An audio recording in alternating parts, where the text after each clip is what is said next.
Hi, this is Phil DeBella, and you're listening to FlashCast by PDB. Today's topic comes in at what sort of books or materials do I read to keep myself stimulated and active and mindset going? Yes, and that's a beautiful fireplace in Queenstown and waterfall you can hear in the background. I make no apologies.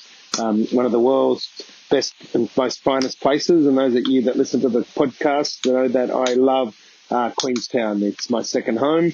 And it's my happy place. So enjoy the fireplace and crackling of the wood in the background and that beautiful waterfall.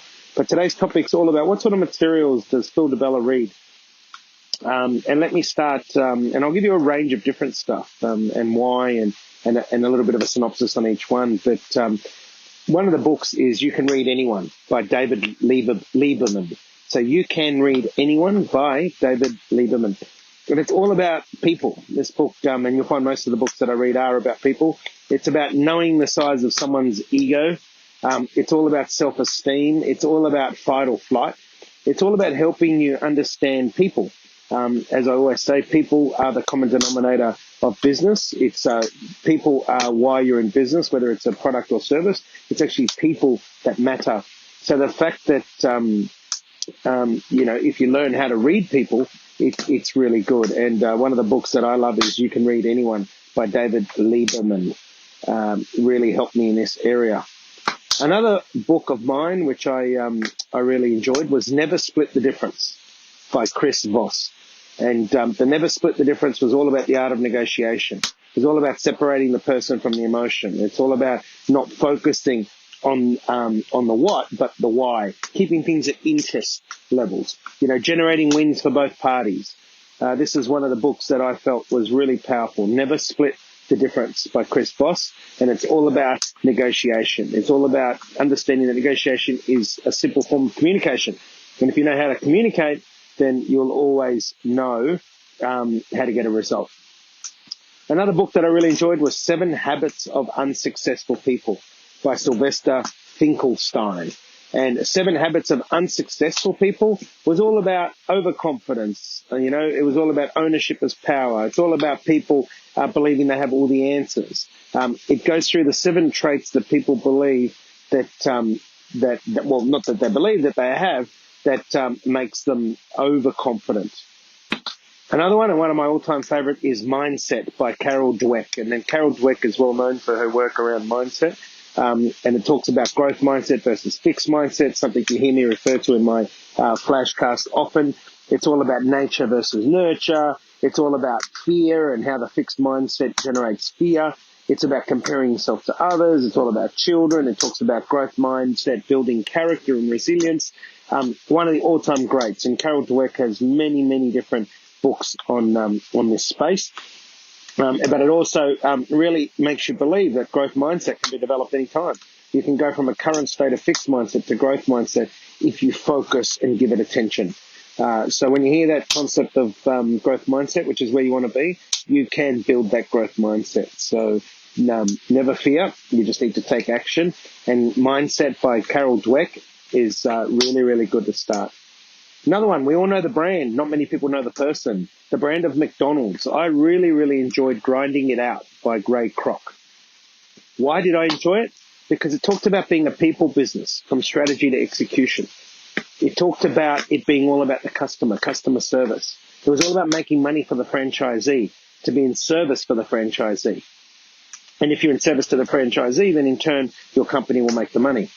It talks about how Ray sacrificed himself to build a world phenomenon and make many people rich. But he had a really tough life.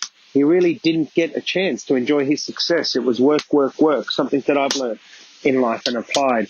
And a great time for me to point that I look at these books, read these books, audio casts, podcasts, any sort of articles, and I always look at them and I apply my own logic to it and always personalize it to myself. And the Ray Kroc book, Grinding It Out, was fantastic because I didn't want to be in that position myself to be work, work, work and not get time to enjoy it, hence why I sold the business. He also talks about that he hired people to do the work he hated, not necessarily because he wasn't good at it, but he based people on their strengths. He hired to people's strengths, and he knew that if he had to do it because he hated it, then he wouldn't get the best out of himself. He was also a very generous man. but he only supported community projects around children and diseases like diabetes and arthritis because he had these himself. So yes, Ray Kroc himself ended up with diabetes and arthritis, but what he did particularly was focus on children. He loved the concept of children. He also talked about happiness is not tangible, but a byproduct of achievement. So by achieving, you can be happy. Now, achieving is whatever you set out in your personal, professional, and family, as I always discuss. Think about it. In 1985, McDonald's had a turnover of $12 billion with 9,000 plus stores in operation. 1985, $12 billion. Amazing book. And as I said, it's not just the story of McDonald's and the man behind it, but so many lessons to learn out of it. You know, it was just phenomenal. And of course, one of the things that I love is not so much a book, but if you haven't seen it yet, you must get it, is Steve Jobs' Last Words. So if you go into Google and go Steve Jobs' Last Words, and it talks about how he reached the pinnacle of his success in others' eyes, but he never felt complete. He had little joy in life. And at the end, money couldn't buy health. An amazing, call it eulogy he wrote himself. Fantastic. Some of the other stuff I really enjoy is Harvard Business Review. So I really love the work that comes out of Harvard Business Review. Things like when they talk about new psychology of strategic leadership, when they talk about emotional engagement, when they talk about marketing. That's a plane going overhead. The runway is about 5 kilometers from our house in Queenstown, so hopefully you can still hear my voice. Not bad to hear beautiful planes, the fire crackling, and the waterfall. Hopefully you're enjoying it while you listen to the FlashCast. But anything out of Harvard Business Review, I suggest you subscribe to Harvard Business Review. They really have some really cool stuff. Of course, I want you to subscribe, download podcasts on Apple, your Apple Podcast, and download FlashCast by PDB. The reason I started FlashCast, which is obviously what you're listening to now, is so that I could share myself and my ideas and ideologies with more people, because I get a lot of people asking for mentorship and I just simply don't have the time. So the purpose behind FlashCast was to reach to as many people as possible. So, of course, there's not only my FlashCast, there's other people out there that have got some great podcasts. You know, Tim Ferriss has got some great stuff happening. There's some awesome stuff. Glenn Azar, the Human Project, he's got amazing stuff as well. So there's some really cool stuff out there. Now, in finishing, one of my all-time favorites is Start With the Why by Simon Sinek. People know what they're doing, they know how they're doing it, but they don't know why they're doing it. And why is purpose, why is vision, why is goals? We need to better understand our why. In order to get the best outcome, it all starts at the beginning. And the best results with fewer people come from planning the outcome to perfection from the start. And that's the bottom line. Do you know why your customers are your customers? Do you know why your employees choose you, no one else? The why. And I always say, if you don't understand the why, that's where you need to start. Always understand your why. Now, I hope this FlashCast has helped you. It's giving you some synopsis on some of the books that I've really enjoyed. There's many more, but in the spirit of keeping under 10 minutes, the Harvard Business Reviews, the podcast. At the end of the day, whatever material you listen to, grab that material and personalize it to yourself. Make notes, take notes, apply it to your life. Don't just take what people write for gospel.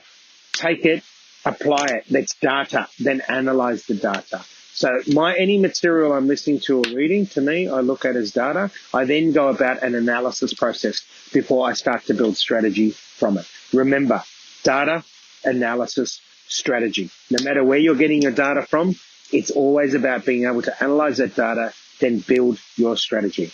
You've been listening to Phil DeBella. Until next time, be the best you can be. And this is FlashCast by PDB.